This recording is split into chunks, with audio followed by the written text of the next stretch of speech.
Lord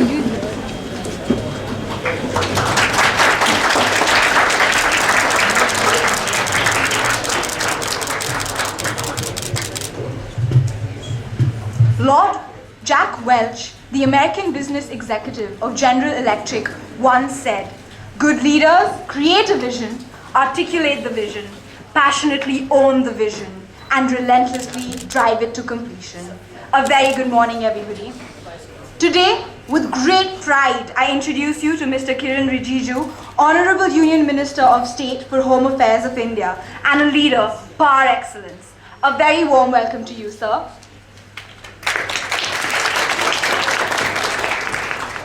Mr. Rijiju is one of the youngest members of parliament representing Arunachal Pradesh. He is also an exemplary debater and has led various social movements as a social worker and student leader while in Hansraj College, Delhi University. Occasionally, he also writes articles on security and socio-economic issues.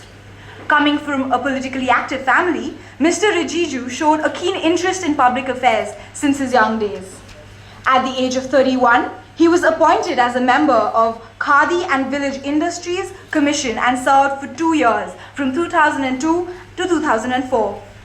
Voted the best young MP by Eastern Panorama, an English fortnightly magazine.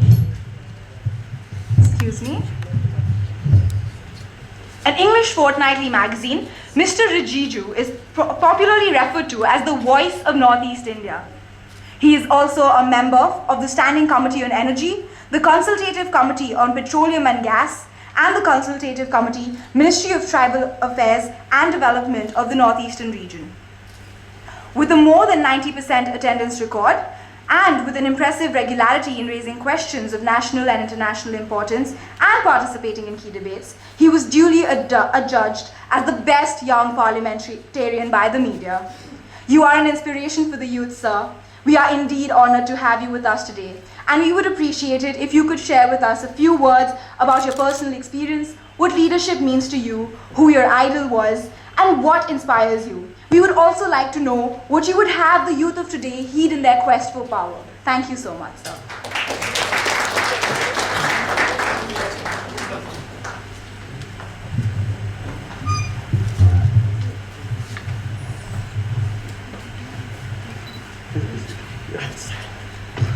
Thank you so much. Good morning to everyone. Actually, I'm not prepared to speak anything on any subject in a structured manner. I thought when I'm going to a school, I should be very open and see the situation there, and if possibly, read the mind of the young students and react to that. So I have not really come prepared on any subject as such, but just to share a special moment with you. And I'm grateful to the principal, Madhulika ji, who has been kind enough to invite me, and the management authorities, the teaching staffs of the Tagore International School, and my dear young brains of Delhi. I'm very happy to be with you. And being not being too formal, let me come straight to what I think. You know, when we meet, especially the young leaders meet, we always talk about the future. Recently, I had addressed one of the young leaders connect meeting where young achievers, those who have achieved many things in life at very early age, you know, they're just at the early 20s. Some of them have become the, you know, leaders in their own chosen field, like editors of magazine or sports person winning medals for the country, or some exceptional, you know, achievement in literary worlds, cultural, like that. So many people gathered there, and I was sharing my thoughts there, and I felt it that, you know, when we meet each other, we, you know, chart out a course of future for the country. I think Delhi being the capital of India, and you all are representing here your prestigious schools, you know, you must remember one thing, that you are the most fortunate lots in this country. When we are gathering here in this prestigious school of Tagore School of International School, we know at the same time, in this vast country of India, there are many places where there are no schools. There are many places there are schools, but there are hardly any teachers. There are places where there are schools, there are teachers, there are students, but there are no facilities at all. So first of all, you all are one of the most fortunate lots in this country, that you are in national capital of India, you are studying in the best schools of this country, and then within your school you stand out, your captains, your head boys and girls of your school. So in this small gathering, I feel that you all are the most lucky students of this country. Taking that as an advantage, if you fail to deliver on something which you are striving for, then you will be missing great opportunities before you. When I sit in parliament, I know many people do not enter parliament. Amongst the population of more than, say, 1.5 million, only one person is sent to the Indian parliament through electoral process. Now, as an MP, if I am unable to deliver on the purpose for which I am elected, then I am greatly wasting my talent, the opportunities, and worse, I will be doing great disservice to the people who have sent me to the parliament. That is why when I entered parliament at a very young age in 2004, the first thing I decided to do for myself was that I should make a difference. You know, in Indian parliament is very noisy. You must have seen in TV and all. Because there are members from different political parties with different background, different ideologies. So we all think different. Even within same party, like I'm from Bharatiya Janata Party, I'm from BJP. Within BJP also, we think different, you know, it's natural. Human beings cannot think alike. Even a father and son, brother and sister, you can't think alike. So within the parliament, we think so diversely that we, you know, sometimes people think that why parliament is so noisy. I tell them, it has to be noisy because it's a democratic country. We cannot be silent. There should not be unison at all. There has to be meeting of different minds, and with argument, with debate, discussion, we check out a course for this nation. So parliament has to be noisy. Otherwise it will be a communist country, or it will be under a kingship, that nobody speaks their mind and everybody works silently, following a dictum from somebody at the top. So Indian democracy is vibrant, it has to be noisy. But within that, what I feel is that the impression was not going very well outside the parliament, you know, these premises. People think that MPs do not work much. They make too much of noise. They fight each other. Political parties are really after each other's life. So within the team, I decided that I should speak on substantive, you know, matters, on very important critical issues which the country is facing. So I decided to, you know, of course, as an MP, I can speak on all the subjects, but I focus on few subjects, you know, education, health, security. In northeastern part of India, it's not very peaceful like Delhi, but it's not as bad as it is painted outside also. And the tourism, you know, the border management of this country, how India as a large nation is unable to take care of its border. So these are critical issues which I picked up, and I tried to master on that. Like the informations or statistics relating to those subjects should be in my fingertips. Then I feel very comfortable to speak on that subject. If today somebody tells me, Mr. Kiren Rijiju, speak on border management, I'll be speaking very, very comfortably because the matters are in my fingertips. So in a way, what I want to say is, you should know everything in this world, but you can't be mastered in everything. So you pick up certain subjects on which you feel very comfortable, and you can do justice to the subject. I'm sure you all are not from same subject. You must have opted for different, you know, majors. Yeah. So in that, that manner, you are already into your chosen field. Now within that also you have to really, concentrate on certain things. I'm sure, this meeting of minds, the young minds of Delhi in this Tagore International School will give you, create, way forward to deal, because you will be interacting with each other, you will share your views, you will get the views of the others. That is life. That's how you, set your course of life. So in whether you are in political field, whether you are in academic field or in business, everywhere, you can succeed only if you are truly mastered in your chosen field. I come from Arunachal Pradesh. Many people do not know where Arunachal Pradesh is. There are lots of complaints. Yesterday I am coming from Arunachal in one of the remote circle that is border to Bhutan. There's a place called Khalaktang. I went there. I flagged off the Run for Unity.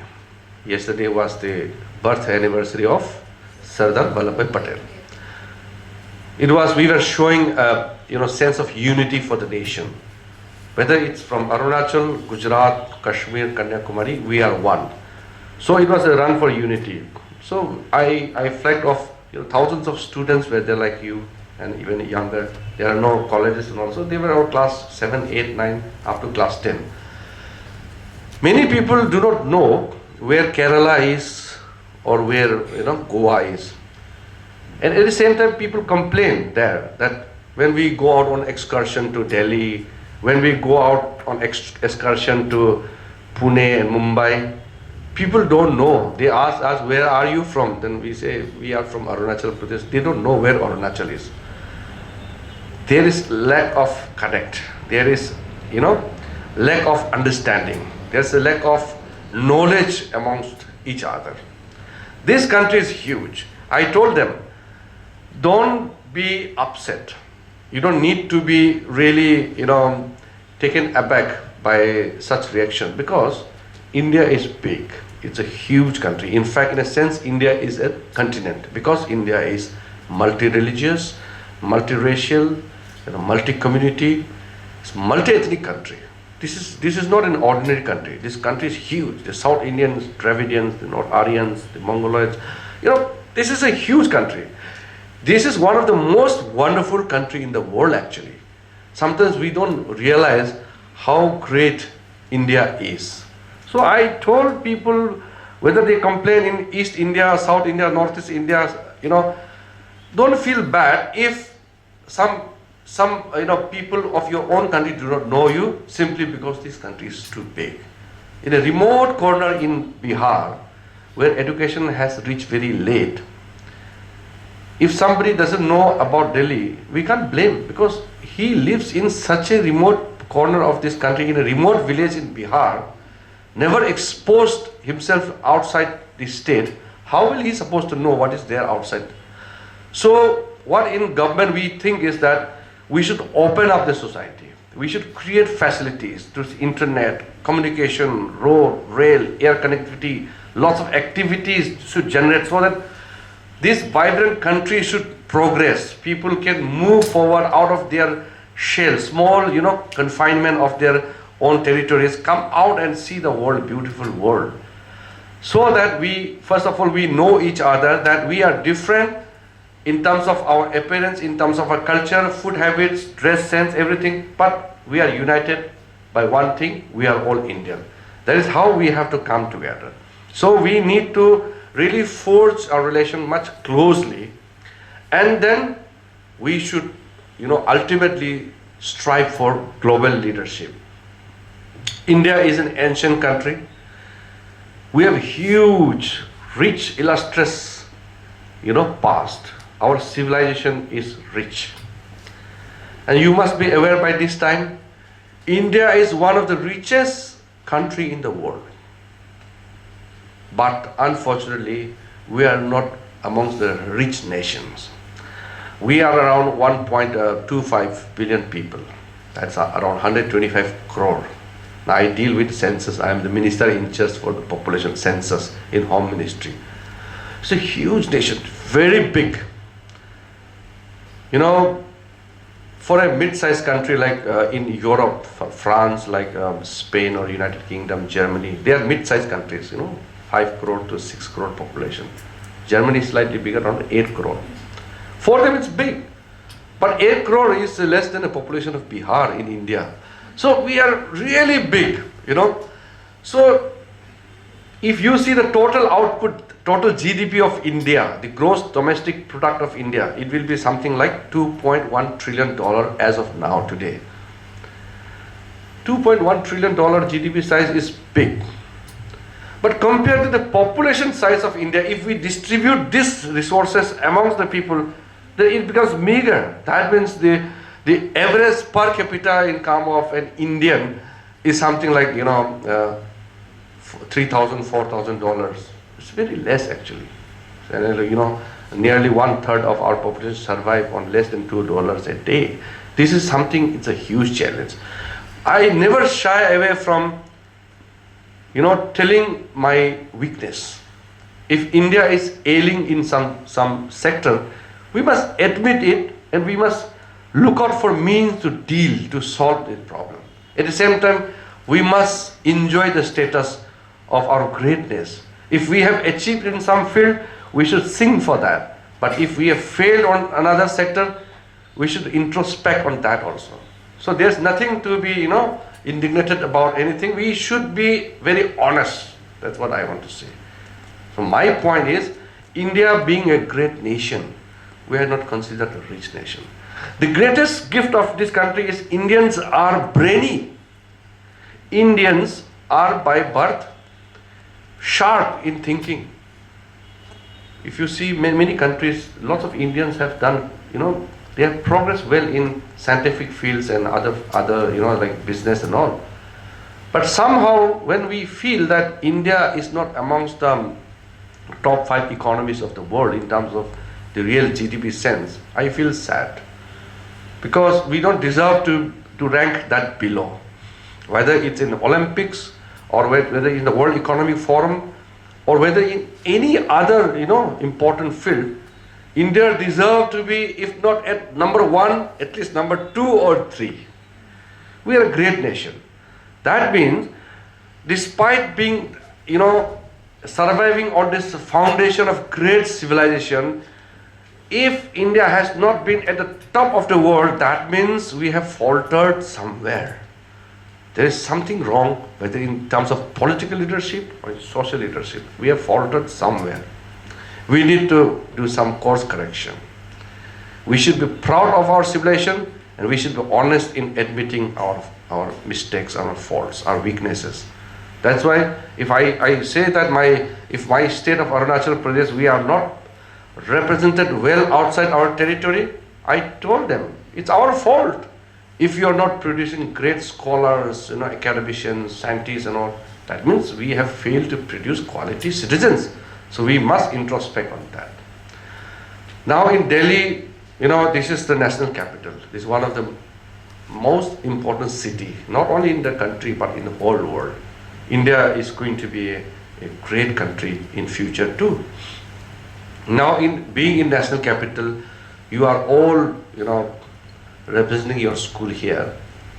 And after some time, you all will be a different citizen from now. You are dependent on your parents. You are not able to, fund your own expenses. You are taken care of by your parents. But say 5 years from now, so 8, 9 years from now, you will be setting your own, agenda. You'll earn yourself. You'll be what you are due to your quality, your achievement. You'll be known by your achievement. Some of the fortunate ones, those who are having parents of a celebrity status, you'll still be known by who you are, your son and daughter of particular, family, but most of you will have your own identity. That is very important. You have to set your own identity. My father was also in politics, but I'm not known by my father today in Arunachal, I'm known by what I am. That's not to undermine the legacy of my father family, but because I have to set my own agenda for my life. I will I will be able to contribute something to society only if I am able to do something for myself. Many of the youths in Northeast also, they come and say that we are unemployed. We want to do something for the society. I tell them, a weak person cannot serve society. Because a weak person cannot take care of own self. First of all, you should be able to handle yourself, your life. You should be able to do something for yourself. Then only you can be able to serve your parents. When you serve your parents, in the process you will be able to serve your society and your nation at large. So an individual must be strong enough so that you stand on your own feet, and in a process you can proudly claim that I want to serve my nation. If I am weak, if I am unable to walk, I cannot carry somebody who is unable to walk. If I am strong, I am walking strong, then I can help somebody who is unable to walk. So an individual has to be strong enough individually. And if individually we are strong, then collectively we come together, reinforce our energy together, we can create India a great and prosperous nation.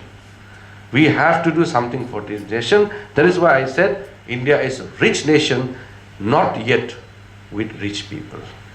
There are rich people, but I'm talking in terms of totality. Our poor people percentage is still very, very high in this country. So we must think that each of us who are there in this hall, we must take some resolution that we do something for the nation, and besides that, we do something, those who are weak, those who are unable to do something around us. You will come on respect. I always say that respect is not demanded. Respect is always commanded. You can't tell somebody to respect you. By your own deed, somebody should respect you. So we are going to be a strong nation only if the citizens are strong. I am very fortunate to be with you, the bright minds of our country, and this little late morning. Actually, I was late because I was caught up in one very critical meeting. You know, Home Ministry, we deal with law and order situation of this nation, we deal with disaster, we deal with all kinds of sensitive issues of this nation. Everything is, be assured, country is in safe hand. I am very honored to be serving under my very able Prime Minister. As a colleague of my visionary Prime Minister Narendra Modi ji, I am very happy to serve as a minister, and I got this great opportunity to serve this nation. Recently I was in the United States just a week before the Prime Minister went. I spoke to very important institutions in the United States, in Washington DC. I addressed in the Brookings institutions. They are also very excited. They have this great expectation from new government and from this country. So we have to really, make people feel that we are no more that weak country. People used to see India as a country of sampon or sapero ka desh hai. India mein to kuch hota nahi. That kind of, that mindset people used to carry long time back. We have to, overhaul that image. I will not really take long time. As I said, I have not thought about any particular subject to speak on. Someday in some seminars and all we can speak on that. But today I've just come to spend few moments with you and to actually feel you actually how you are doing and to understand you. And there's this brief moment I'm just sharing with you. I'm excited, and very grateful to Madam for you for being invited me here to be with you. And yeah, you can definitely put questions, and I can spend some time with you, and for that I'm prepared. Thank you so much.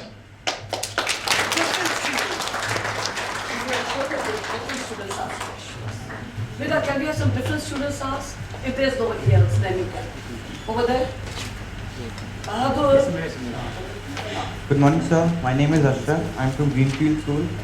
Sir, as we all know, China claims that Arunachal Pradesh is a part of their territory and not of India, and they've released many maps in which they've claimed Aksai Chin and Arunachal Pradesh to be a part of their country. So, can you describe the life in Arunachal Pradesh? Does China have an impact on Arunachal Pradesh?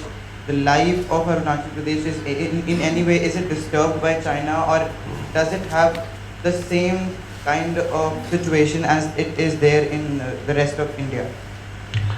See, it's a very complicated issue. Aksai Chin is a 38,000 square kilometer portion of land which is under Chinese occupation, and it's a very barren land. No grass grows there. It's a barren land, but strategically very important. Arunachal on the other side is very green, very rich, full of civilization there, and the highest hydropower potential in the country is in Arunachal. 30% of India's hydropower potential. Without power, we cannot live. And then there are mica, there are bauxite, there are oil, gas. It's very rich state. That's why China is really eyeing, that Arunachal should be part of China. But there's some misconception. Arunachal, you have read about history, especially our epics, Mahabharata, Ramayana. Sri Krishna's wife, Rukmani, is an Arunachali. She's a Mismi girl, near just above Parasuram Kund, where Parasuram Rishi was the axe. So Rukmani is an Arunachali. Like Chitrangada is a Manipuri girl. So we have a civilizational thing link here. And then we have nothing to do with the Chinese actually. I'm not, the Chinese people, and some people think I'm all the time speaking against the Chinese. I am not against the Chinese per se, but when they claim something on our territory, then I feel offended. We had borders with Tibet, but after Tibet was forcefully occupied by the Chinese, then we have this direct border with China. So they consider Arunachal as southern Tibet, southern part of Tibet. Yes, definitely. We had link with Tibet because I am a Buddhist. Tibet is a Buddhist nation. Now Dalai Lama is a Tibetan by ethnicity, but he is a political guru whom I am having faith on. So Arunachal, there are portions of territory within Arunachal who used to pay tributes to Tibet purely on religious ground. Taking that as a link, the Chinese started claiming about Arunachal Pradesh, but it's just a claim. They have not really taken over. In 1962, briefly, that 1962 war where nobody was born, I was not even born. So 1962, when the war took place, they occupied. We lost that war, and then they occupied some portions of Arunachal, especially the western Arunachal was completely occupied. Tawang, Bomdila, where I come from. It was under the Chinese occupation for 1 month. And that's the only time we had war with China. With India and China, historically, we were very close. Actually, Buddhism linked these two countries. There was one incident that really generated bad feelings. So that 1962, since then there were some problems. But today in Arunachal, as what you wanted to know, sometimes when the Chinese make some forceful claims, then Arunachal people get little agitated. But internally on the ground, people are comfortable. There is no Chinese influence or Chinese entry. There are issues of Chinese coming to the border areas and take few kilometers or a few meters here and there. It happens because the boundary line is not demarcated. Only to that extent. But internally, people are very satisfied, very happy, and very proud and patriotic Indians.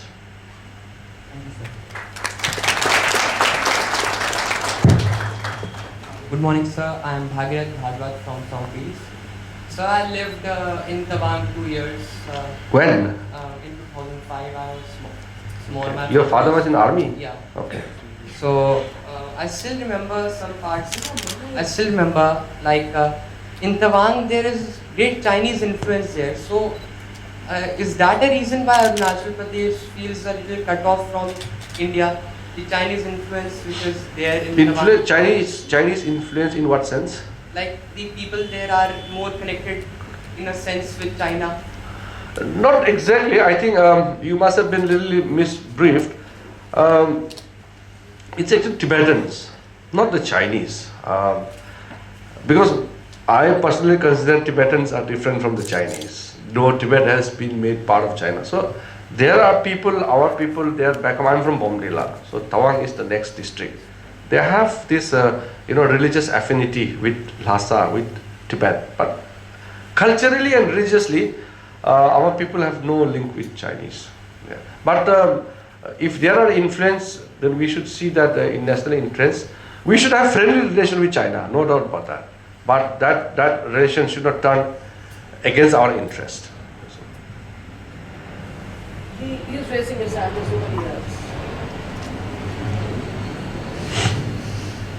Good morning, sir. My question is related to the Naga peace process. The government recently appointed negotiators for the Naga peace process again, and the peace process has been going on for decades.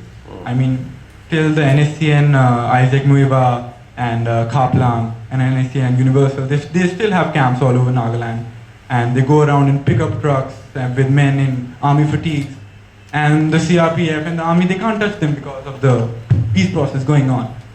So, I mean, with the new government in power, what are the prospects for this process now? Because, I mean, the authority of the state should not be challenged. I mean, in Nagaland, you can't have other groups going around with impunity. So, what is the new government's course of action? See, this Naga problem is a long term.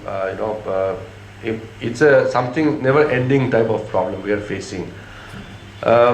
When India got independence, they also proclaimed independence, but we didn't agree to that. So we said the entire, except for Myanmar, India will be divided into Pakistan and India on religious line, and whichever region is not Muslim majority will remain India. Muslim majority will remain with Pakistan. That was the basis of division. So Nagaland is a Christian dominated state, so they remain part of India. But at the same time, they proclaim, like Mr. Fizo, who died some years back, they proclaimed that no, Nagaland should be an independent country. There are Nagas in the Myanmar side also, and Nagas in Indian side also, like Nagaland in some parts of Manipur. So they continue to fight. The struggle is going on. Then later on, the NSCN got split. NSNK, IM, and subsequently they have more splinter groups. They are still working and fighting for independence. But we have come into understanding that you lay down arms, we will talk. There's no point fighting in the jungle with using weapons and then, taking lots of precious lives. So they have agreed to cease fire. That means there is no fighting or war going on the ground. But you are right. I appreciate you have a good background knowledge about this issue. Not many people have.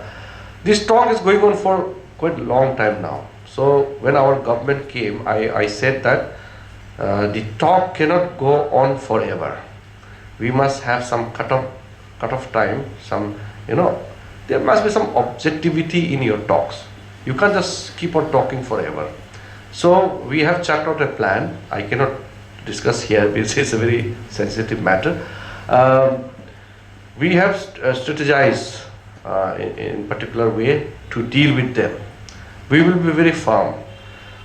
Every talk has to be within the framework of Indian Constitution. If you talk about sovereignty, if you want to part ways of India, no way, there will be no talk, we'll use force.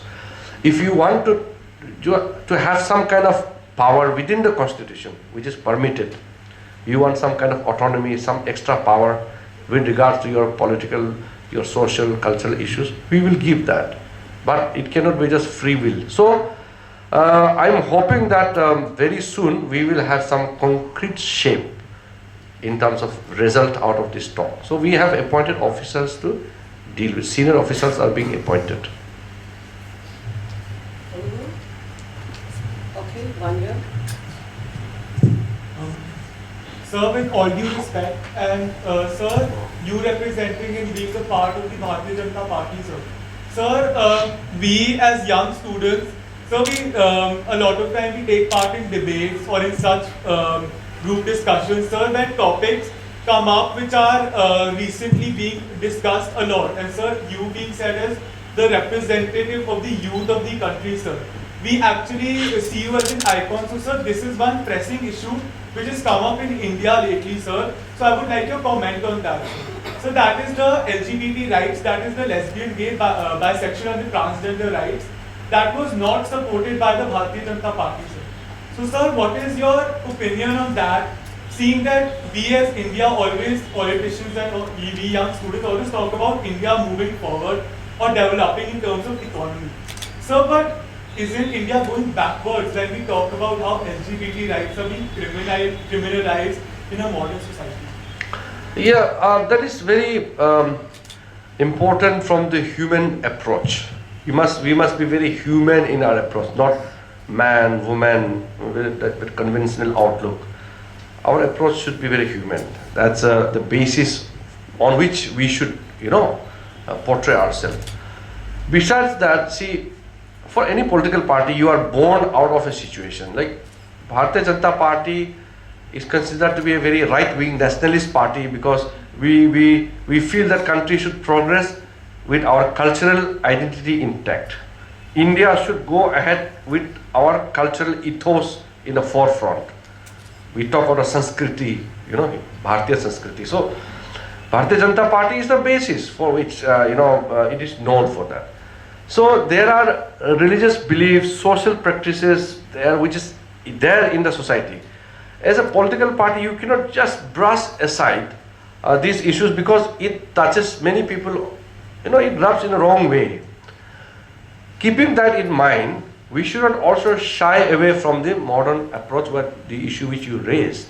And I feel many countries have come up, even in the United States and Europe, the gay right activists, these movements are picking up. I'm sure India is very matured society, but not very progressive in that sense. We are not very, very open-minded society yet.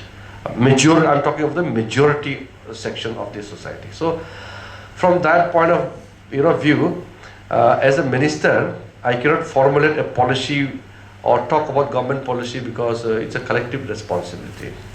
But on personal note, yes, why not? We have to give equal space to every section of the society. Personally, I appreciate this view, but party's position I cannot spell out here because it's very sensitive also.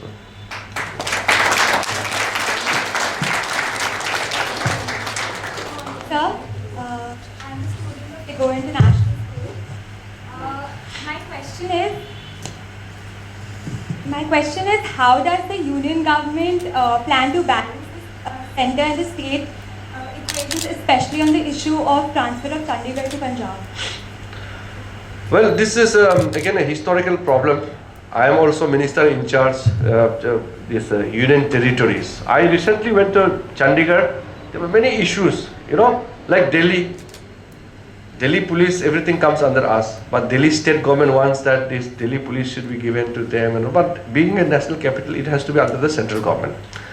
Chandigarh is a union territory. The officers in Chandigarh are placed by the central government, Punjab government and Haryana government. 40%, if you see Punjab and Haryana, it is 40% Haryana, 60% Punjab. But there are again sections we rule because it's a capital of Punjab also, capital of Haryana, and it is also at the same time union territory.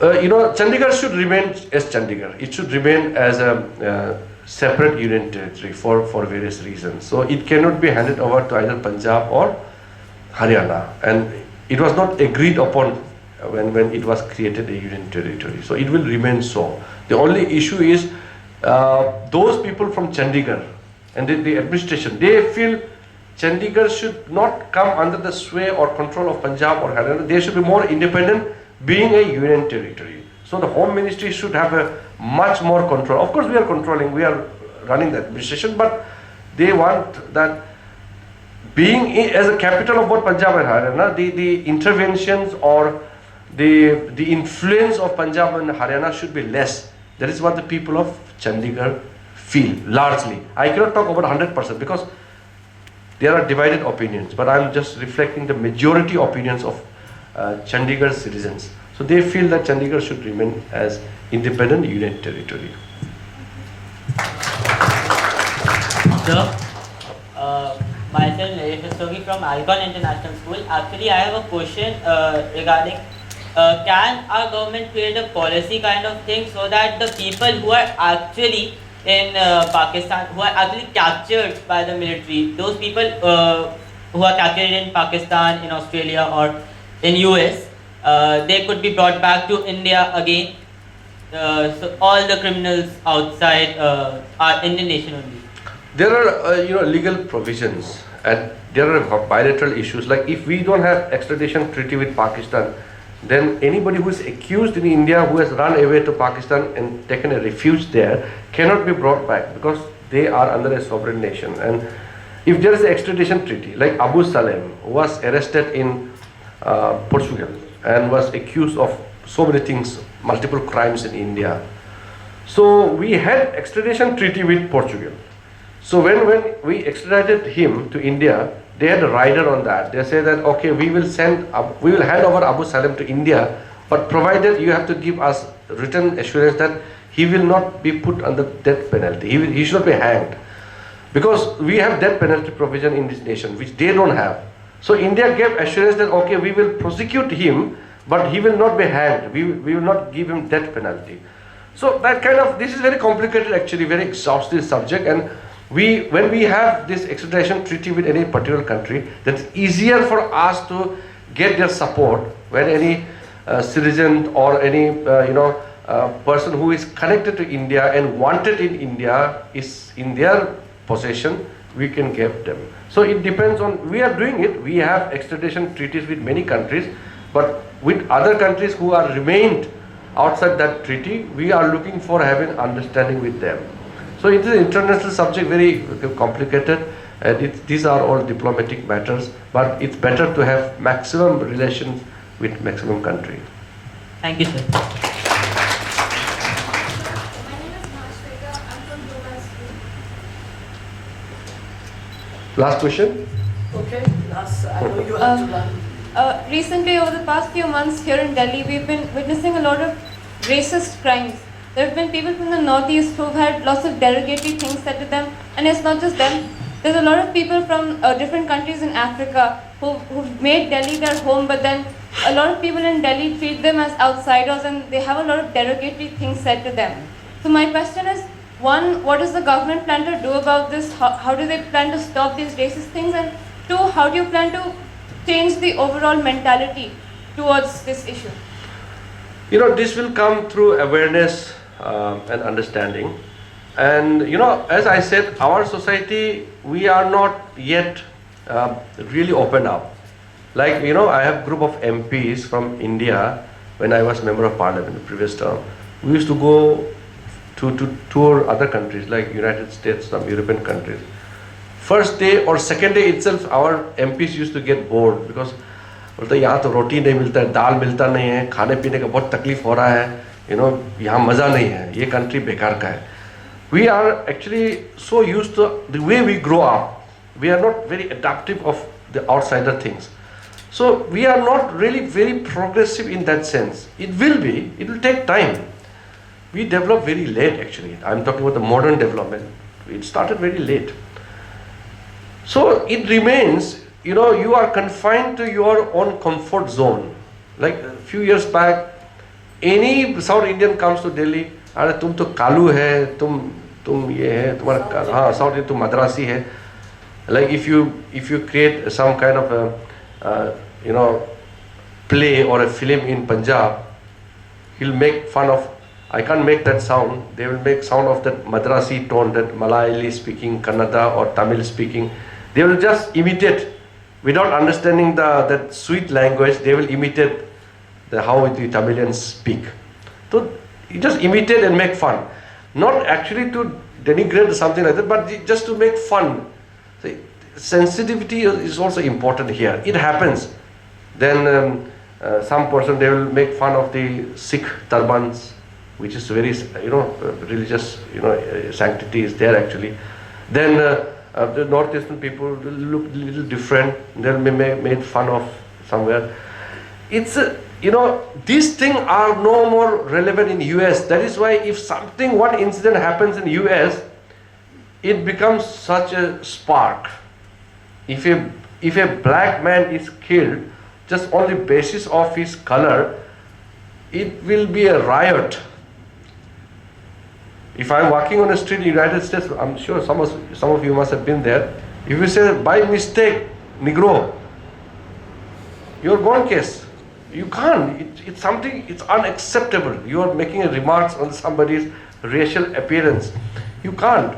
So this sensitivity is yet to be ingrained in the mind of our society. That's why from that sense, despite our rich, glorious civilizational history and heritage, we are yet to progress on that front. That is why these incidents take place. Number two is the dissatisfaction level is so much in this country that people are frustrated. Many people get frustrated. So something happens. Good sense doesn't prevail all the time. I am very, very concerned that as a nation we must treat each other equally and we must respect each other in equal terms. There should be no discrimination whatsoever on the basis of your religious or social or racial background. We are going to formulate certain strategies from our ministry. There is a report on the subject which you said there were some incidents of northeastern people being harassed or discriminated on the streets. It happens. I think I've witnessed some of the cases. They came to me also. This sent very, very strong but wrong message back home. Now in northeastern there are 8 states. Already there are a group of people, they want independence. That we don't want to remain with India. They are guided by some bad elements. So if anything such incident happen here, it gives such a handle for those separatists to say that, see, we are not comfortable with India. So Kashmir is asking for separate statehood, a separate nationhood. And you must be aware, there was a strong movement in Tamil Nadu that Tamil Nadu cannot be part of India. We are different people, different culture, different dialogue. We are very progressive society. How can we be part of India? That Dravidian Tamil sentiment was so strong, it has subsided now. In Northeast, it was very strong in some pockets, it's subsided now. We are very, very, sure that it will be completely crushed in the days to come, that there should be no separatist movement in this country. But these kind of unsavory remarks or, this bad incidents, ugly incidents which takes place either in Delhi or Bangalore or somewhere, it gives a different connotation back home. So I'm trying to ensure that such things do not take place. And government can regulate, government can be hard or coming down and punish those culprits. But more important is the prevention, how this should be prevented, how this should not come into the mind of the citizens of India that we are same. Language doesn't matter, religion, race doesn't matter. So to let that happen, there has to be awareness from the citizens. Government can regulate, government can control, government can punish, but prevention, awareness, understanding, coordination, cooperation, everything has to come from the citizens. So I also look forward for lots of these positive things from young people like you. Thank you.